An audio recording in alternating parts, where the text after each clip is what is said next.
히브리서 12장 1절에서 11절까지입니다. 예수 믿는 사람들은 하나님의 나라의 대표 선수입니다. 우리 각자는 다 대표 선수예요. 신앙생활은 몇몇 대표만 잘하는 것이 아니라 모두가 다 대표입니다.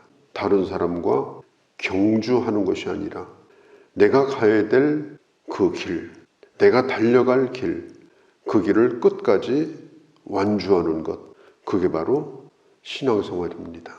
다른 사람이 신앙생활을 잘한다 못한다 그럴 필요가 별로 없습니다. 나의 길을 가지 못하면 내가 실패자가 되는 겁니다.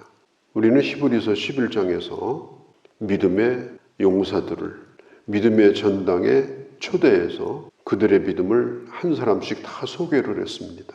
그 다음에 그들을 우리 주위에 세웁니다. 무엇으로? 우리가 본받아야 될 모델로, 그리고 우리를 응원할 자들로. 그래서 성경은 말합니다. 우리 주변에 허다한 증인들이 있다. 그 증인들이 뭐예요? 믿음의 용사들이에요. 그들이 우리를 말씀으로 격려합니다. 삶으로 보여줬습니다. 그리고 우리에게 말합니다. 우리처럼 당신들도 믿음의 사람 되라. 12장이 바로 그런 얘기예요. 혼자 달리는 것보다 누군가가 나를 응원하고 있다면 얼마나 힘이 되고 있습니까? 혼자 달리는 것보다 누군가가 잘 달리는 모델이 돼서 그를 보고 달리기만 해도 힘이 난다면 내가 얼마나 큰 유익이 되겠습니까?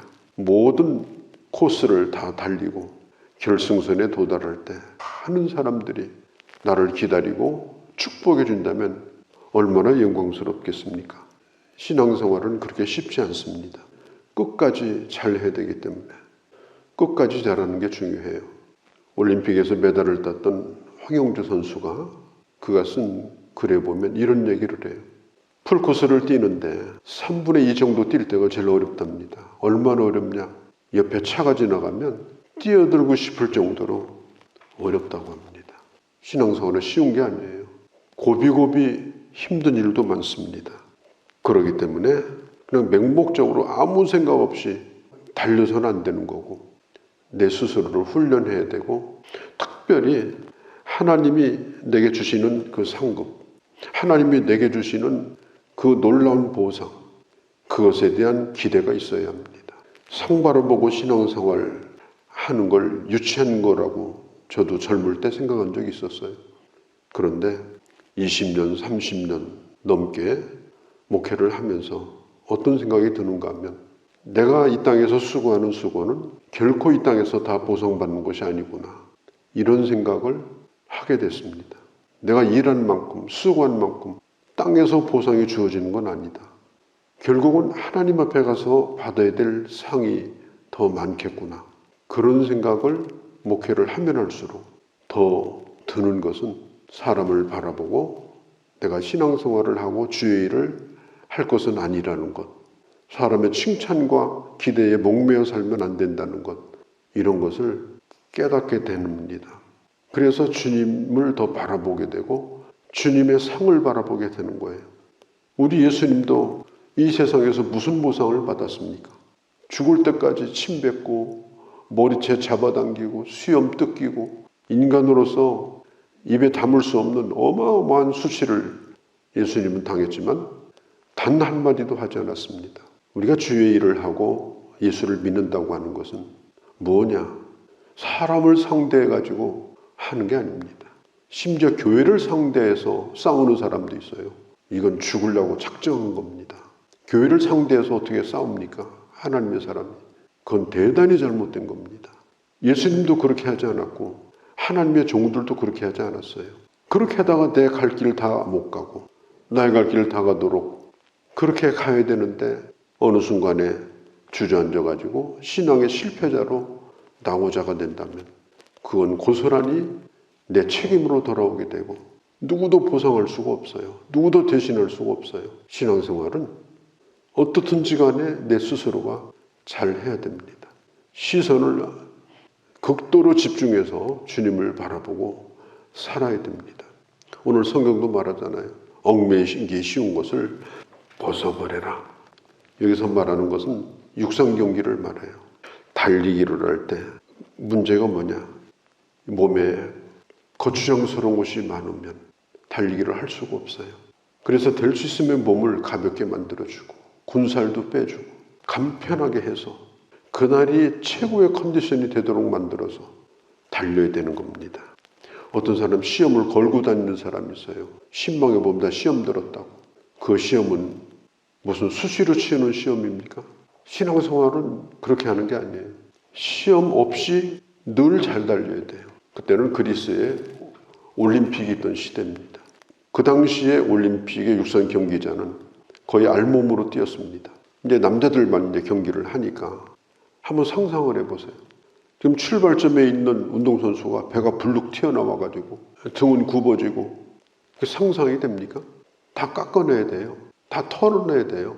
아예 거기에 설 수도 없어요. 그런 선수는. 지금 히브리서 기자가 말하는 이 믿음의 경주라는 것은 바로 그걸 말하고 있는 거예요. 어떤 것도 너에게 거치는 것이 없도록 해라. 주님을 향하여 달려가는데 최선을 다해라. 나를 무겁게 하는 것이 뭔가? 나를 발목 잡게 하는 것이 뭔가?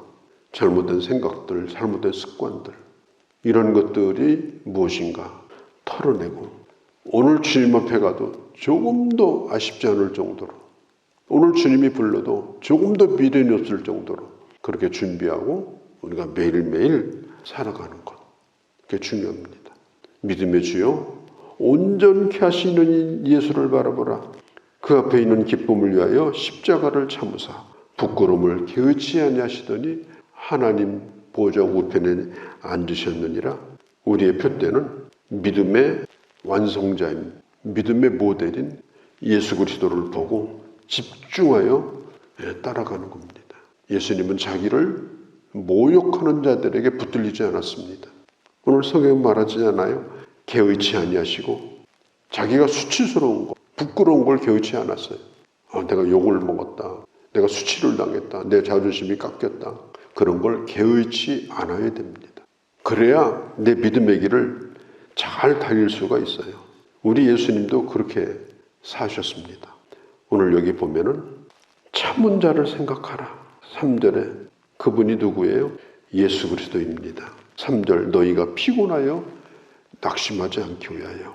피곤하고 낙심하면 달릴 수가 없어요. 모든 게 다 힘들어집니다. 그래서 우리는 영양 공급도 충분히 해야 되고 훈련도 충분히 해야 되고 또 휴식도 충분히 취해야 되고 영적인 공급을 받는 거예요. 날마다 영적인 양식을 공급받고 무릎에 힘을 더하여서 무릎으로 기도하고 하나님의 말씀으로 충만하고 그리고 열심히 사랑하고 때를 얻든지 못 얻든지 주의 말씀을 증거하고 그렇게 해서 내가 영적으로 늘 건강한 그 길을, 그 훈련을 우리는 해야 되는 겁니다. 피 흘리기까지 해라.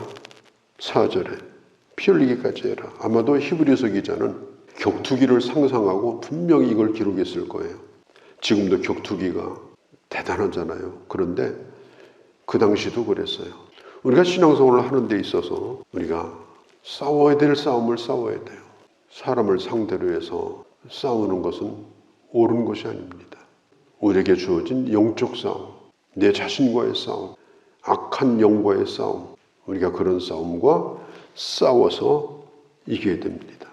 특별히 오늘 히브리서 기자는 오늘의 얘기를 하는 거예요. 오늘 이 히브리서를 받고 있는 사람들이 엄청난 고난을 받고 있는데 히브리서 기자는 그 고난을 이스라엘 백성들이 광야 생활을 할 때와 비유를 합니다. 아직은 약속의 땅에 들어가지 않았다. 히브리서 3장에서 아직은 안식을 우리는 누리지 못한다. 그게 바로 지금 히브리서를 받고 있는 그 시대의 사람들의 모습이에요. 그래서 어떤 사람은 이렇게 생각해요. 하나님이 내게 벌을 주시나? 내게 징계를 내리나? 그렇게 생각하고 낙심하는 사람들이 있었어요. 그때 히브리서 기자는 말합니다. 이것은 징계가 아니라 이건 훈련이다. 하나님의 백성이기 때문에 받는 고난이다. 남의 자식이라면 하나님이 그렇게 하겠느냐? 사랑의 반대말은 미움이 아니라 무관심이라고 하잖아요. 부모와 자식을 어떻게 무관심합니까? 잘못되면 목숨 걸고 자식하고 싸워서라도 그걸 고치려고 하고 바로잡아 주려고 하는 게 그게 부모의 진심 아닙니까? 남의 자식은 잘못되면 혀를 차죠. 참 안 됐다. 그러나 말 한마디도 안 합니다. 내버려 둡니다. 그러나 내 자식은 그렇지 않아요. 자식을 부모가 징계하는 것은 사랑하기 때문입니다. 바로 세워주려고, 잘되게 하려고. 오늘 성경에 있는 대로 하나님은 자기 닮은 자녀를 만드는 거예요.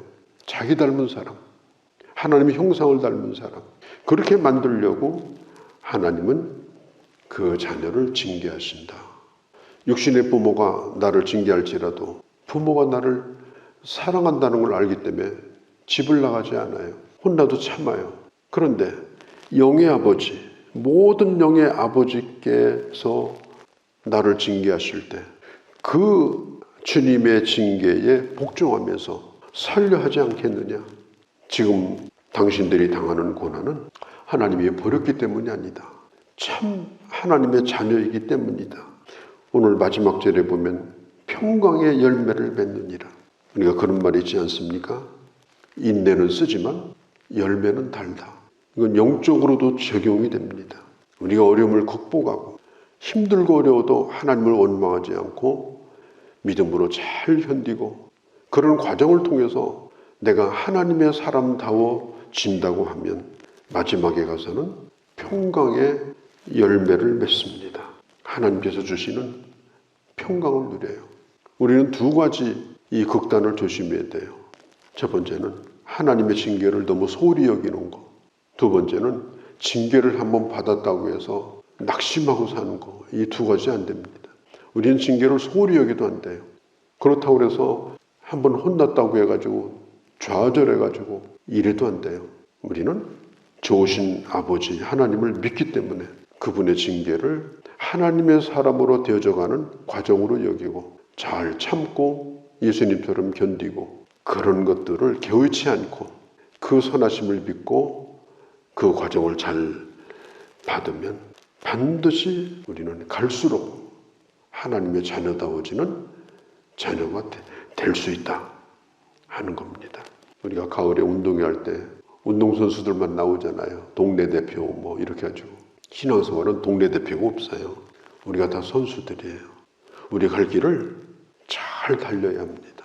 그래서 하나님 앞에 내가 1대1로 섰을 때 주님의 영접을 받으면서 우리에게 멸관을 씌워주시는 그 하나님의 놀라운 예비된 날을 우리가 상상하면서 기대하면서 우리가 하루하루 이 믿음의 길을 잘 걸어가는 그런 주님의 자녀들이 되어주시기를 바랍니다.